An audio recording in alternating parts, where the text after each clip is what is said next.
Bienvenidos, hoy nos vamos a meter de lleno en el fascinante y la verdad a veces un poco confuso mundo del baile swing. Totalmente. Porque todo el mundo ha oído hablar del indie hop, de East Coast Swing, de West Coast Swing. Mm, Suenan parecido, pero luego los ves en la pista y son mundos completamente aparte.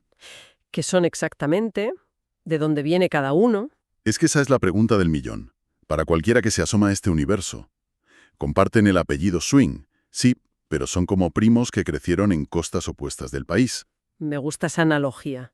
Claro, uno se quedó con la tradición familiar, más enérgico, y el otro, pues, se fue a hacer carrera en el cine y acabó escuchando pop moderno. Buena forma de empezar. Pues para analizar esto a fondo tenemos una colección de fuentes de lo más variada.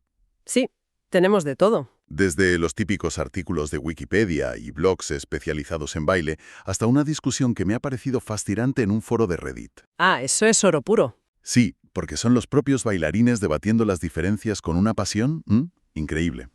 Y ojo, tenemos hasta el testimonio de la mujer que, literalmente, le puso el nombre al West Coast Swing. O sea, que vamos a la fuente original. Eso es una pasada. Nos va a permitir no solo contar la historia, digamos, oficial. Claro, sino también entender cómo se siente cada baile, ¿sabes? ¿Qué significa para la gente que lo vive cada semana? Exacto. Esa es la misión de hoy, trazar el árbol genealógico de estos bailes. Vamos a empezar por las raíces, en el Harlem de los años 20. Seguiremos su viaje por Estados Unidos y veremos cómo se fue ramificando hasta llegar a lo que vemos hoy en las pistas. Queremos entender qué los define, qué los separa y por qué no paran de evolucionar. Venga, vamos a desgranar esto. Vamos allá. Para entenderlo de ahora hay que irse al principio. Y el principio de casi todo el swing moderno nos lleva a un sitio muy concreto. A la Savoy Ballroom de Nueva York. Exacto, en los años 20. Precisamente. Y la Savoy, a ver, no era un salón de baile cualquiera, ¿eh? Era el corazón cultural de Harlem. El epicentro. Totalmente. Allí, los bailarines afroamericanos estaban creando algo completamente nuevo. No de la nada, claro, era una fusión. ¿Una mezcla de qué? Pues cogieron la energía del Charleston, que estaba por todas partes, y le añadieron cosas de otros bailes como el Texas Tommy o el Catwalk. Lo mezclaron todo en una coctelera. Vale, pero ¿cuál fue el chispazo, el ingrediente secreto que lo cambió todo? La verdadera revolución, y en esto coincide la Wikipedia y otras fuentes, llegó cuando rompieron con la rigidez del baile de salón. ¿En qué sentido? Pues en vez de estar todo el rato pegados en posición cerrada, como en un vals, empezaron a soltarse. Ah, Se separaban en posiciones abiertas y luego volvían a conectar con una energía elástica, muy potente. Ese movimiento, el swing out, es el alma del lindy hop. es como una conversación, ¿no? Me alejo, te digo algo y vuelvo. Justo. Pura libertad y comunicación. Y es que hasta el nombre tiene una historia curiosísima, que parece sacada de un titular de periódico. Totalmente. La leyenda cuenta que en 1927 el aviador Charles Lindbergh acababa de cruzar el Atlántico. El famoso salto sobre el océano. Era el héroe del momento. Exacto. Pues durante un maratón de baile en la Savoy, un periodista le preguntó a uno de los mejores bailarines, a Shorty George Snowden, qué era ese baile tan loco que estaba haciendo. Y él, improvisando, soltó: el lindy hop. Estamos saltando como el indie. No me digas. O sea, que un evento mundial acaba bautizando casi por accidente a un estilo de baile. Así fue. Y el nombre pegó, vaya si pegó. Se convirtió en un fenómeno. La revista Life llegó a declararlo baile nacional en 1943. Impresionante. Por eso es fundamental entender esto. El lindy hop, con su base de 8 tiempos y esa energía circular, es la raíz, es el tronco principal del que luego salieron casi todas las demás ramas, el jive, el boogie woogie y, por supuesto, los dos que nos interesan hoy. Entonces tenemos este baile que nace en Nueva York, es enérgico, es circular, es social, pero la historia, claro, no se queda ahí. El baile empieza a viajar. Se va hacia el oeste. Y en ese viaje se encuentra con una figura que lo va a cambiar todo. Un bailarín llamado Dean Collins. Dean Collins, que en realidad se llamaba Sol Rudowski, es una figura fascinante, un innovador. Él también venía de la Savoy. Sí, bebió directamente de la fuente, aprendió a bailar allí. Y era un prodigio, ¿eh? En 1935, con solo 18 años, la revista The New Yorker lo nombró bailarín del año. ¿Con 18 años? Sí, sí. Y justo al año siguiente, coge las maletas y se muda a Los Ángeles. Un momento. A ver, Si eras el bailarín del año en Nueva York, que era el epicentro del swing, ¿por qué irse a Los Ángeles? No se me cuesta imaginar cómo ese baile tan libre, tan circular, podía encajar en un plato de cine. Es que esa es la pregunta clave. Él se fue buscando oportunidades y, claro, Hollywood no tardó nada en llamar a su puerta. Y tu intuición es correcta. El baile no encajaba, No. o al menos no tal y como era. Collins trabajó en casi 40 películas y el cine tiene sus propias reglas. ¿Y cuáles eran esas reglas? La cámara. En eso coinciden varias fuentes, desde el blog Estilo Swing hasta la Wikipedia. El cine fue el gran escultor de este nuevo estilo. ¿Cómo? Pues piensa en el Lindy Hop de la Savoy. Parejas girando por todas partes, en 360 grados. Imagina eso en un plato. Es un caos. Claro, no sabes dónde poner la cámara y no puedes tener a tu estrella de espaldas al público. Exacto. Para que cupieran más parejas en el plano y sobre todo para que las caras de los actores mirasen siempre a cámara, los coreógrafos necesitaban orden. Y lo encontraron. Sustituyendo los patrones circulares por movimientos alargados sobre una línea recta imaginaria, crearon lo que hoy se llama un carril o slot. O sea, que el baile se hizo lineal por una necesidad puramente cinematográfica. Tal cual. La cámara literalmente remodeló el baile. Es increíble. Pero, ¿no se pierde un poco la magia al forzarlo a una línea recta? Esa conexión de 360 grados. Es un debate que sigue vivo, ¿eh? Se perdió esa sensación de torbellino del Lindy Hop, sin duda, pero se ganó otra cosa. ¿El qué? Una tensión elástica, un juego de tira y afloja a lo largo de ese carril que se convirtió en la nueva esencia. El baile se volvió más suave, más contenido, y empezó a conocerse como Western Swing. Y Dean Collins con su pareja Jewel McGowan, a los que llamaban los Freddie Ginger del Lindy Hop, fueron los grandes embajadores de este nuevo estilo. Lo fueron, sí. Pero aquí hay un matiz fascinante que aporta una de las fuentes. A ver. La esposa de otro bailarín de la época cuenta que el propio Collins, en privado, consideraba el West Coast Swing una aberración de su amado Lindy Hop. No me digas. O sea que, irónicamente, el padre del estilo a lo mejor no estaba muy contento con la criatura que había ayudado a crear. Parece que no. Vale. Entonces tenemos este Western Swing creciendo en California, pulido por Hollywood, pero todavía no se llama West Coast Swing. ¿Cómo llega a tener el nombre que conocemos hoy? Ah, esta es mi parte favorita. La respuesta la tiene una mujer, Skippy Blair, y la historia es genial. Cuenta. Tenemos un documento escrito por ella misma, y es oro puro. Cuenta que en 1960 tenía una escuela de baile en Downey, California, y ponía anuncios en el periódico local para sus clases de Western Swing. Pues un día la llama el editor del periódico, un tal Jim Bannister, y le dice, Skippy, tu anuncio no funciona. ¿Y por qué no funcionaba? Porque la gente de Downey leía western y pensaba en música country. Claro, sombreros de cowboy, botas. Exacto. No lo asociaban con el baile suave y elegante que ella enseñaba. Y el editor le dio un consejo de marketing brillante. Le dijo, ¿por qué no lo llamas como es? Es de la costa oeste. Llámalo West Coast Swing. ¿Es en serio? Todo un estilo de baile con su cultura, su técnica, debe su nombre a que un editor pensó que Western Swing sonaba demasiado a cowboys. Pues sí.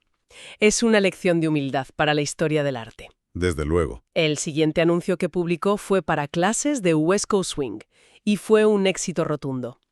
Pero la genialidad de Skippy Blair no se quedó ahí. ¿Hizo algo más? Como profesora, estaba obsesionada con la técnica, y esa obsesión la llevó a solucionar un problema que frustraba mucho a sus alumnos. ¿Qué problema? En los estudios de baile Arthur Murray, donde ella trabajó, se enseñaba un paso llamado Coaster Step.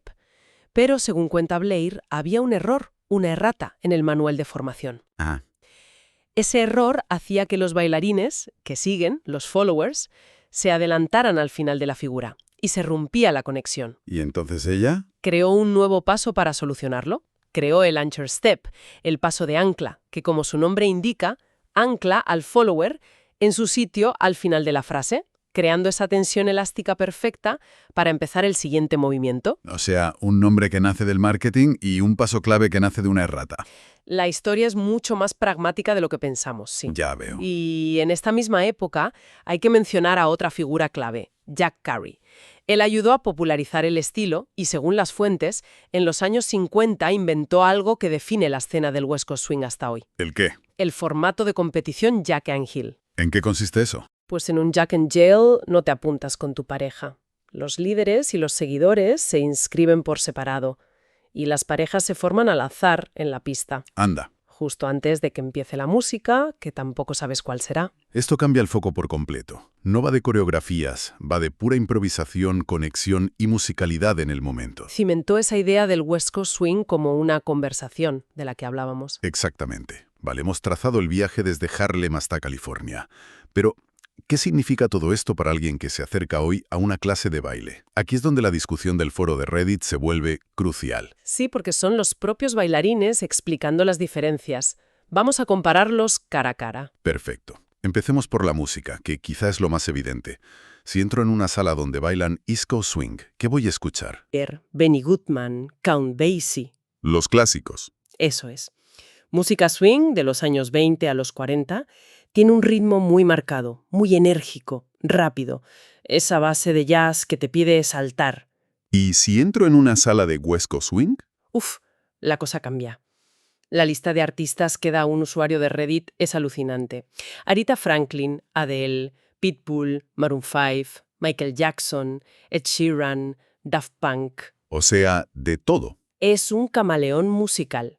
Su estructura rítmica es tan adaptable que funciona con casi cualquier canción en compás de 4/4.